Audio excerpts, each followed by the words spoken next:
오늘 이야기는요, 두 왕에 대한 겁니다. 정말 신기하게도 같은 왕좌를 향해 가는데 한 명은 위대한 리더가 되고 다른 한 명은 비극적인 끝을 맞이해요. 도대체 무엇이 이 두 사람의 운명을 이렇게 갈라놓았을까요? 오늘 그 결정적인 차이를 한번 파헤쳐 보겠습니다. 이 구절이 참 의미심장하죠? 왕이 되는 길이 꼭 화려하게 시작하는 건 아니라는 거예요.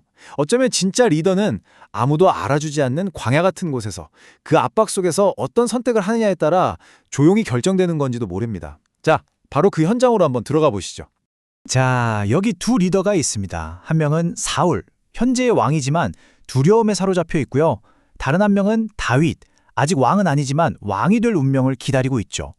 똑같은 목표를 향해 가는데 왜 한 명은 점점 무너지고 다른 한 명은 오히려 더 단단해졌을까요? 그 시작점에 있는 아주 중요한 시험대를 한번 살펴보겠습니다. 네, 첫 번째 시험은 바로 절제입니다. 그러니까 누군가 나를 모욕하고 복수할 기회가 딱 눈앞에 나타났을 때 진짜 리더의 성품은 바로 이럴 때 드러난다는 거죠. 이야기는 이렇습니다. 다윗이 나발이라는 부자에게 엄청난 모욕을 당해요. 그러자 다윗의 마음에 분노가 확 치밀어 오릅니다. 그래서 어떻게 하냐? 바로 칼을 차고 복수하러 나서는 거죠. 아무리 위대한 인물이라도 순간적인 감정이 휩쓸리는 게 얼마나 위험한지 보여주는 대목입니다. 그런데 정말 다행히도 바로 그 순간에 아비가일이라는 아주 지혜로운 여인이 나타나서 다윗을 막아섭니다. 그녀가 뭐라고 하냐면 지금 이 순간의 분노 때문에 나중에 왕이 되었을 때 후회할 일을 만들지 마세요. 라고 말리는 거예요. 정말 한 사람의 현명한 조언이 역사의 물줄기를 바꾸는 순간이죠. 결국 다윗은 복수의 칼을 내려놓습니다. 이게 정말 중요한 포인트인데요. 다윗이 여기서 뭘 배우냐면 이건 내 개인적인 감정으로 해결할 싸움이 아니구나 하는 걸 깨닫는 거죠. 개인적인 복수를 넘어서는 더 큰 그림을 보는 법을 배우게 된답니다. 자, 다윗이 이렇게 절제를 배우고 있을 때 현재 왕인 사울은 정반대의 길을 걷고 있었습니다.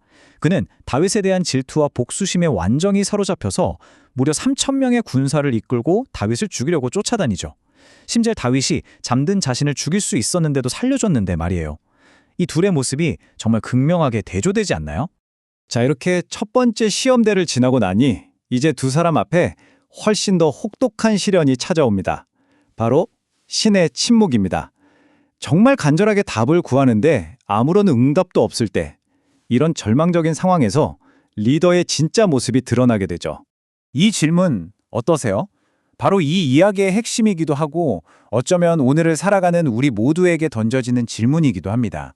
정말 모든 게 막막하고 하느님이 아무 대답도 해주지 않는 것 같을 때 여러분은 무엇을 하시나요? 무엇을 붙잡으시겠어요? 여기서 두 사람의 길이 완전히 갈립니다. 보세요. 사울은 전투를 앞두고 신이 침묵하자 너무 두려운 나머지 금지된 방법인 영매를 찾아가요. 그리고 거기서 듣는 건 결국 자신의 파멸에 대한 이야기뿐이죠. 반면에 다윗은요. 자신의 도시가 불타고 가족들까지 다 사로잡혀가는 정말 최악의 위기 속에서 다른 걸 찾지 않고 끝까지 신에게 묻습니다. 그리고 마침내 모든 것을 되찾을 거라는 약속을 듣게 되죠. 그러니까 이 시글락에서의 위기가요. 정말 아이러니하게도 다윗을 진짜 왕으로 만들어주는 결정적인 사건이 됩니다. 그냥 정복하는 왕이 아니라 사람들을 구원하고 회복시키는 리더로 거듭나게 되는 거죠. 상황이 얼마나 최악이었냐면요. 모든 걸 잃은 부하들이 너무 슬프고 화가 나서 다윗을 돌로 쳐 죽이려고까지 했어요. 정말 인생의 밑바닥까지 떨어진 거죠. 그런데 바로 그 순간에 성경은 이렇게 기록합니다. 다윗이 무너지는 대신에 하나님을 힘입어서 용기를 얻었다고요. 정말 대단하지 않습니까? 자, 보세요. 이게 바로 진짜 리더가 만들어지는 과정입니다. 첫 번째, 나발 사건을 통해서 개인적인 복수심을 다스리는 절제를 배우고요. 두 번째, 시글락 위기 속에서 두려움 대신 믿음을 선택하죠. 그리고 마침내 세 번째, 가족을 되찾고 빼앗긴 것을 나누면서 사람들을 살리는 구원자가 됩니다. 결국 역경이 그를 빚어낸 거예요. 네, 여기서 말하는 진정한 왕, 진정한 리더십이라는 건요. 단순히 적을 정복하는 힘이 아니라는 겁니다. 그게 아니라 무너진 사람들을 구하고 모든 것을 다시 회복시키려는 그 의지, 바로 거기에 진짜 왕의 모습이 있다는 거죠. 이렇게 완전히 다른 길을 걸어온 두 사람, 그들의 마지막은 어땠을까요? 당연하게도 그 결말 역시 완전히 달랐습니다. 결국 사울은 길보아산 전투에서 패배하고 절망 속에서 스스로 목숨을 끊습니다.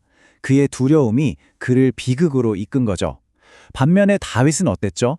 잃어버렸던 모든 것을 되찾고 오히려 리더로서 더 굳건하게 서게 됩니다. 결국 어떤 선택을 하느냐가 어떤 결과를 낳는지 너무나 명확하게 보여주는 결말입니다. 그럼 도대체 이 두 사람의 핵심적인 차이가 뭐였을까요? 아주 간단합니다.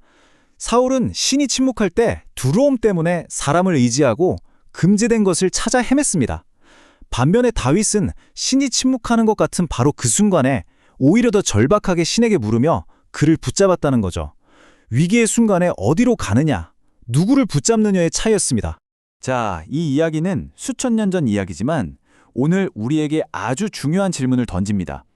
지금 당신의 삶을 이끌어가는 진짜 왕은 누구인가요? 혹시 마음속 깊은 곳에 있는 두려움인가요? 아니면 다른 사람들의 시선이나 평가인가요? 그것도 아니면 이 모든 것을 넘어선 더 위대한 무언가인가요? 모든 사람의 의로움과 신실함은 결국 드러나게 되어 있습니다. 오늘 이야기는 여기까지입니다. 함께 깊이 생각해 주셔서 감사합니다.